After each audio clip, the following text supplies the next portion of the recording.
spit like somebody right.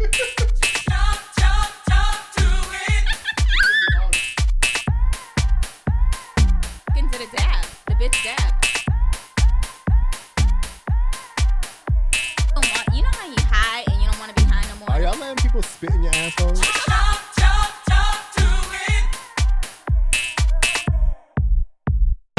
Brunchigos, bitch. Pick of the week. Guys, we have a special guest. My friends, my sister, Naya from DC. And we have her here because we wanted to... I think it's very important that we share her journey. I don't know if you guys... Some of you guys follow me on Instagram. I always share her inspirational quotes. So it's like quotes that are posted on my story every day. And she actually posts them. She does it every morning. You get a text to your phone as well as you get to see it on Instagram. So I share it on Instagram. We went to college together, so I've known her since like 2006. Yeah, so that's what, 14 years? Wow, 2006? Yeah. Ghetto. But that's not when I was in college though, because I'm younger than that. Are you now? Are you now, honey? Did you have a question, T, for her? Oh, I was asking her, like, you know how you, like, feel for lumps or whatever? Like, if it's, like, something you kind of, like, gotta dig for. She said no, and, like, it's there on the surface. Not the surface, but, like... When you just do a gentle push, you can feel it. Is it sore or anything, like... After the surgery? No, when you initially, like, found it, was it sore or something? Like, It can be for some women. I had no pain. Okay. And some women also experience nipple discharge. And this can happen to men too. There's men with breast that get breast cancer, so I gotta touch my boobs too. You just want a reason to touch yourself. I gotta touch her. But yeah, wow. You can ask more questions. Like, as far as like, is there anything like you did, like coping? Yeah. Anything like you've done that you could say like may help others? I love meditating and journaling now. I've done it every day since October 18th. And it's very therapeutic. Especially when after surgery, you can't do the things that you love, like running, dancing, none of that stuff. How long they say you can't do that for? I need physical therapy because they took out a high number of lymph nodes in my arms, so they don't really want me doing anything for at least 3 months. Oh, damn. I don't know what a fucking lymph node is, huh? I'm gonna be honest. I hear about I know what it is. I don't know what a lymph node is, though. It's like a circle. Yeah, it is, and it helps move the fluid through our body. So if you don't, I think I could have guessed the lymph node is a circle. I just don't know what a fucking lymph node is. Yeah, it moves the fluid through your body. Most of the things in our body are not square. No, but listen. Like when you look at the microscope, shit be circles. I was just thinking of the little picture in the textbook. That's all. And the definition was right next to it. You just had to give me a little bit of time, and I would have got there. I think that's. Do I have any other questions? Anything else you would like want to say about it? If you do experience this, make sure your support team is deep in there for you, because there's a lot of things you can no longer do for yourself that your support team needs to help out with. Gotcha. What do you not like? You mean like physical things? Physical things and just everyday things. Like I couldn't drive for a long time after surgery because you have drains to collect the fluid and they don't want you to drive. So people were helping me with that. I can't lift my arm past my shoulder now, so just carrying heavy loads is no longer possible. Is that forever or just for right now? Until I go through physical therapy. Okay. Dang. I had no idea there was so many like. Right, I thought it was just like a quick, like not a quick, but like surgery, and then like you heal. Yeah. And then. I did too. Until I went for the pathology results and learned that 10 of them were removed, and that changes the game. Okay. And that is crazy too when you said there's not a lot of research for women under 35. There's none. My mom's the doctor, so this runs in my family, and my mom's doctor told her originally that I should go get tested at 30, and then when I turned 30 she told her no, I don't need to. Had I been tested at 30, a lot of this would have been avoided. Wow.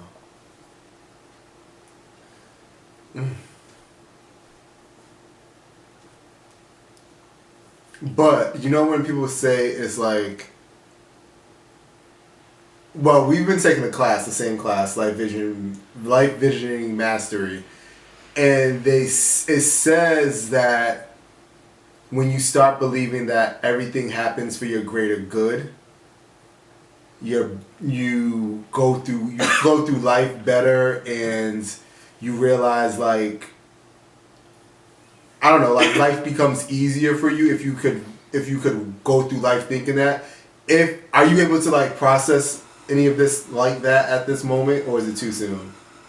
I have my moments when I can, but then there are times when it just hits me and I'm like, I'm so miserable. You're in the moment. Yeah. So I'm learning to embrace both sides, but I don't think this will be like life changing overnight. I'll feel that way. Okay. It's gonna take time. Do you remember any parts though that you felt like this happened for like a greater good? Like what? Like one of the things? Definitely. Excuse me. Being pregnant, since that will probably never happen to me again. I'm really thankful for that. Having been pregnant before you got diagnosed. Or just going through this while pregnant, because this will probably be the last child I'm able to carry. Okay. And honestly, I am grateful this whole situation happened, because it makes you reevaluate everything in your life. But it's just hard to figure out like what that greater purpose is from feeling broken. Okay. I think I already know what it's gonna be, but I think I do too. Oh, tell me. I feel like this is the. I feel like something like this is the start of it. Being able to share your story and your experience, but I think it's probably gonna be even bigger on bigger platforms. Either that be through a book, either that be through the fact that there's not a lot of research. Yeah. Dealing with this, and I feel like you're even more of a what's that thing called? Like a extraordinary case because you're pregnant at the same time. Yeah, I could see that, because at my hospital I am like a guinea pig, and it's kind of weird but nice at the same time, because I have like first class treatment. Right. And then you could probably lead some support groups. Yeah, because honestly, even you right now, like say like, oh how. Like, I feel like a lot of people need that. Like, and then the fact that you're, like, cool about it, like, you can even fucking do it is, like, damn, like... Yeah, like, talk it's about amazing, it, like... And then you're thinking, like... Because that's honestly, people always say, like, oh, yeah, feel your breast for lumps. Like, I hear that as a man, they tell women that. But it's like, really, what are you feeling for? I used to do it all the time. And then I'm like, bitch, I don't even know what the fuck. So for you to say, like, oh, something like a Skittle, like, that puts things into perspective for people. Cause I've never heard anybody say, oh, it feels like, no, like, I'm like, damn, should I open the bitch up? Because niggas could have been looking for a pimple. Okay. Like, you know what I mean? Like, you never know, like, a lump, like, if it's not like a tennis ball, like a tennis ball or like a golf ball or something like that, like, people would be like, oh, it's nothing then. Yeah. Like, that's what I think, like, a lump, I'm thinking, like, yo, this thing's gonna be, like, big, like, something hanging out the side of your breast or something, you know? So, that puts things into perspective. That's good to know that y'all think that of me. I have work to do. Girl. Yeah. And then also I feel like there's been people that even told me, like, I don't understand how she's remained so positive. Like, you know what I mean? Like, you're still going on about your day, you're still sending out your inspirational quotes. A whole motherfucking hero. You're still like raising your child, you're still being a good, you know, still incredible smiling. fiance, mother. So life has to go on. I can't let this stop me. I would have been in my bed. Okay. I would have been in my bed like, I would have been everybody. That's saying I need would have food, y'all. died. Like, send me food, bring me food. I would have been in bed like, Bitch, I would give me the bottle of Hennessy, bitch. Netflix. Give me the Hennessy, bitch. And then you even have more to live for because you're with child. So it's like you I really still would have can't. wanted the Hennessy. Yeah, this one. No, but I will say that is difficult. Like I hate to admit this publicly, but I've said it numerous times. I don't feel that way about this child right now. I feel disconnected from this pregnancy. So oftentimes I forget that I'm pregnant because it's not on the forefront of my mind. Because you're dealing with so many other stuff, like your actual health. Yeah, like when y'all asked me about the skating earlier, it took me a while to figure out why y'all was like, nah, I can't do it. And I was like, oh, yeah. That makes sense. I keep on having to remind myself that you can't drink. Yeah. But, says Titi. I don't know. I don't want to be that influence, you know. We ain't got to talk about it on camera. And then also, I feel like, how do you think, did you ever think about, like, so far, like, how you would probably, like, talk to your child about the experience? Because I feel like that's going to be, like, special even for them to know that happened while they were... Yeah, no, I haven't really thought about that in particular, like, but I mean, with my son, you know, I'm talking to him about it every day, so I'm sure I would do the same, because from that October 18th through the rest of my life, this is never going away. I'm going to constantly be tested now, so... Oh, so you have to keep getting tested. Yeah. To make sure it doesn't come back. And then you're also going to go through chemo. Yes, unfortunately. And that's for how long? I have 8 treatments. Over a span of...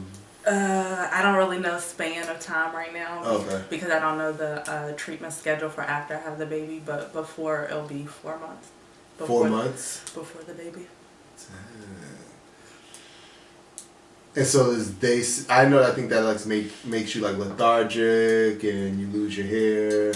Yeah, I mean everybody experiences it differently, but Right. those are like the main signs, and getting nauseous. Oh. Tell me about it. And do you have to go to work during that time? I'm gonna try because I don't like sitting in the house.